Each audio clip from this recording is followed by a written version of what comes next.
Olá pessoal, meu nome é César Tofanini e hoje a gente vai falar um pouquinho sobre o Bootstrap. O Bootstrap ele é um framework de componentes para desenvolvimento front-end web. A ideia é que ele encapsule para a gente uma série de boas práticas para desenvolvimento mobile first, ou seja, sites que funcionem em dispositivos móveis ou dispositivos tradicionais. Ele traz uma série de atalhos de criação de CSS, comportamentos de front-end com JavaScript que facilitam muito a vida do desenvolvedor. Ele tem um propósito de ser utilizado em qualquer tipo de aplicação web, mas eu acho que o forte dele, na minha opinião, é o uso para aplicações web, né, sistemas web de fato. Hoje a gente vai fazer uma introdução rápida a esse framework. O objetivo não é esgotar o assunto, mas mostrar como a gente pode iniciar e utilizar alguns componentes básicos dele. A gente vai trabalhar com ele com HTML local, mas a gente vai usar o Bootstrap linkando com um arquivo na internet. Como base, eu aconselho que vocês usem esse tutorial Get Started aqui do próprio site do Bootstrap. Eu não vou seguir exatamente esse roteiro, mas é um roteiro baseado nesse Kickstart do Bootstrap. Para os exemplos, a gente vai usar o Visual Studio junto com o Live Server para mostrar os exemplos funcionando. Então, vou criar um arquivo novo aqui e dentro dele uns HTML5, a estrutura em HTML5. E vou usar o Live Server para a gente visualizar o que a gente está fazendo.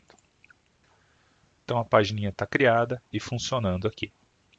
Bom, para a gente utilizar o Bootstrap, a gente pode baixar ele e fazer uma ligação dentro da nossa página HTML, ou a gente pode utilizar ele a partir de um CDN. CDN são sites, né, um conjunto de servidores que disponibilizam algum conteúdo na internet. A ideia desses servidores é eles estarem espalhados por várias partes do mundo, terem vários servidores redundantes para que eles sempre estejam disponíveis para a gente consumir o conteúdo deles lá. Então, ao invés de eu baixar o Bootstrap para o meu projeto, eu vou fazer uma ligação direto com esse CDN aqui, que é a indicação do próprio site do Bootstrap. Então vejam que eu vou colocar a ligação CSS aqui no meu site. Aqui o endereço do meu CDN, mas é uma ligação CSS normal, ok? Um link href aqui. Vejam que quando eu salvar a página, ele já vai incluir o Bootstrap no meu site. E aí vejam que a formatação, inclusive do meu H1, já mudou. Ou seja, ele já está introduzindo uma série de classes CSS dentro do meu site. O Bootstrap também precisa de um conjunto de código CSS para alguns componentes funcionarem corretamente. Eu também vou incluir esse JavaScript a partir do CDN que ele indica aqui no site. Colocando aqui embaixo também. Então, para o Bootstrap estar disponível para utilização, eu tenho que incluir o CSS e o conjunto de scripts que ele vai utilizar. Dentro do site do Bootstrap, ele dá uma série de opções para você trabalhar com componentes. Vamos explorar um pouquinho os componentes de formulário e trabalhar, por exemplo, com os labels flutuantes, que é uma coisa bem interessante para a gente poder utilizar aqui e dar uma aparência bem bacana para o nosso site. A ideia dos labels flutuantes é que você tem o label do campo dentro da caixa, quando você clica, ela fica um pouquinho para cima. A gente vai ver como é fácil fazer isso aqui dentro do Bootstrap. Então a gente vai criar aqui primeiro um formulário normal, e aí vem algumas diferenças para a gente poder trabalhar com Bootstrap. Eu vou criar um div, e esse div eu já vou linkar com uma classe do Bootstrap, que é a classe FormFloating. Essas classes elas estão disponíveis na documentação do Bootstrap. Estou pegando do exemplo aqui que ele tem no próprio site. E aqui criei um input e-mail tradicional. Vejam que como eu estou usando o Bootstrap, ele já cria uma caixa de texto diferente aqui, ó, ela ocupa 100% da tela. Na sequência eu vou usar o label, só que como a gente está trabalhando com essa form floating, o label ele deve aparecer depois no input. Isso é uma característica do Bootstrap para ele poder selecionar a tag label que é a irmã do input aqui. E aí eu criei o label para o input e-mail. Vejam que o label aparece dentro da caixa de texto. Se você colocar um placeholder, ele fica com comportamento animado, ou seja, ele vem com o label e agora que você clica ele abre o espaço para você colocar o endereço. Um outro ponto que a gente pode trabalhar aqui é criar um div com a classe container que envolve todo o conteúdo que a gente tem até agora. Aí ele permite um espaçamento um pouco melhor aqui. Vejam também que ele se adapta à resolução.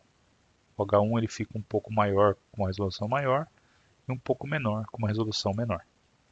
Vamos criar um outro controle aqui para o nome. Vejam que os componentes ficam um embaixo do outro. No Bootstrap, eu tenho algumas classes para trabalhar com margem. Por exemplo, eu posso colocar aqui ó, M-3. E aí ele vai colocar uma margem em volta inteira desse componente aqui. Também posso trabalhar com padding, P-3. Ele colocou um padding dentro do componente. Vejam que ele desalinhou um pouco o label, porque ele mexeu na parte interna aí do componente. Vou voltar para a margem aqui. Eu também posso trabalhar com uma margem, esse M ele vai trabalhar com uma margem na volta do componente inteiro, mas eu posso trabalhar com a margem do bottom, por exemplo, MB-3. Então veja que o Bootstrap ele tem uma série de tags, de atalhos para a gente poder fazer formatação. Obviamente não vou conseguir passar por todos os elementos, mas aqui eu estou querendo mostrar para vocês a base de como ele funciona. Eu também posso trabalhar com o conceito de grids, ou seja, eu quero ter, por exemplo, um controle do lado do outro, como se fosse uma tabela. O Bootstrap evita o uso da tag table. Então, se eu quiser trabalhar com grid, eu posso trabalhar com as tags div e usar as classes que formatam as divs para ficar com a aparência de um grid.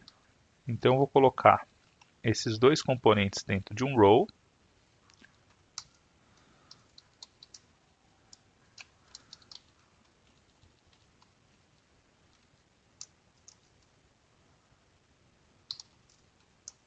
E cada um dos controles dentro de um div que tem a classe call. E aí eu consigo ter um componente do lado do outro como se fosse um grid. Uma coisa interessante também no Bootstrap é que ele divide a largura de um container em 12 partes iguais. Como eu não especifiquei nenhum tamanho aqui, ele está trabalhando com 50% para cada componente, mas eu poderia especificar algum tamanho aqui. Por exemplo, qual MD 7. O que vai acontecer? Ele vai pegar 7 espaços para esse elemento e como nesse segundo eu não especifiquei, ele vai pegar a diferença, que são 5 aqui. Ó. Se eu colocar mais um div aqui e não especificar tamanho, vejam que ele vai tentar encaixar dentro do layout. Então se eu tivesse uma tela maior, ele encaixaria dentro do layout.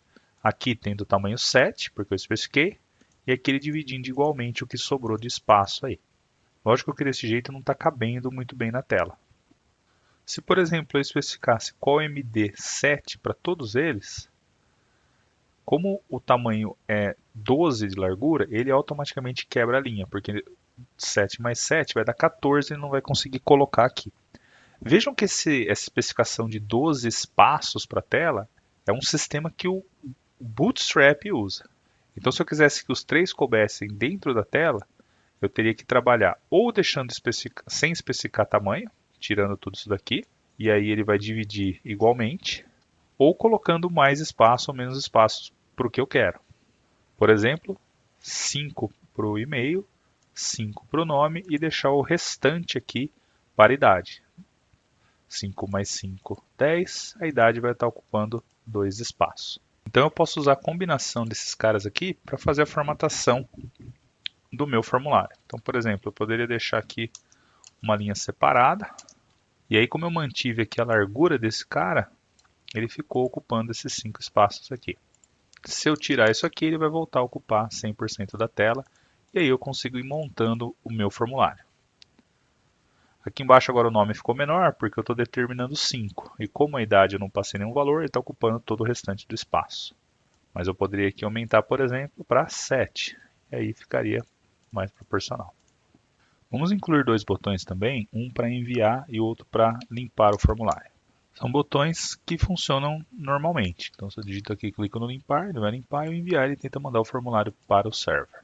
Vejam que ele ficou colado, então a gente pode usar a mesma ideia da margem que a gente usou aqui em cima, para também dar uma margem para o componente aqui embaixo. Então, um espaçamento.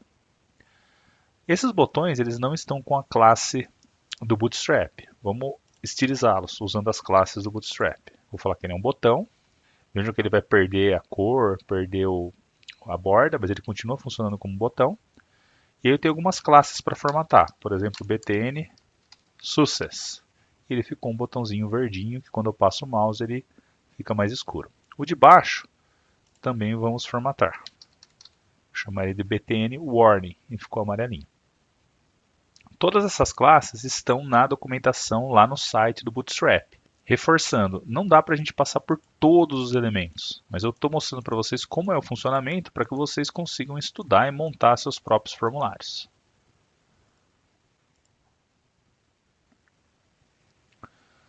Aqui pelo site, algumas coisas que eu mostrei para vocês estão dentro do Forms. Então aqui eu consigo ver como trabalhar com os controles de formulário, como eu consigo trabalhar, por exemplo, com layout, os grids que eu mostrei para vocês, os floating labels. Mas existe uma vasta quantidade de componentes interessantes aqui no site do Bootstrap. Por exemplo, esse componente que eu acho bastante interessante, acordeon. O que a gente consegue fazer? Criar trechos da nossa página que podem ser mostrados ou escondidos mediante um clique aqui do usuário. Isso é muito fácil de fazer. Aqui tem até um exemplo do código. Bastando colocar dentro de divs e usar as classes corretas. Toda a animação e troca é feita pelo Bootstrap de forma bastante simplificada. Um outro ponto que eu acho que vale vocês trabalharem alguns exemplos é trabalhar com os modais. Também é bastante simplificado o uso disso. Com um pequeno trecho de código, você consegue, por exemplo, fazer um modal desse jeito. Aqui embaixo a gente também tem os navbars, que eu também acho interessante para a construção de menus, por exemplo. A gente consegue criar facilmente menus de navegação, como esse, usando também somente divs, HTML, listas e as classes corretas do Bootstrap. Beleza, pessoal? Isso que eu queria mostrar nesse vídeo aqui. As possibilidades que a gente tem de utilizar um framework de classes CSS que facilitam muito a vida do desenvolvedor. Um abraço e até a próxima.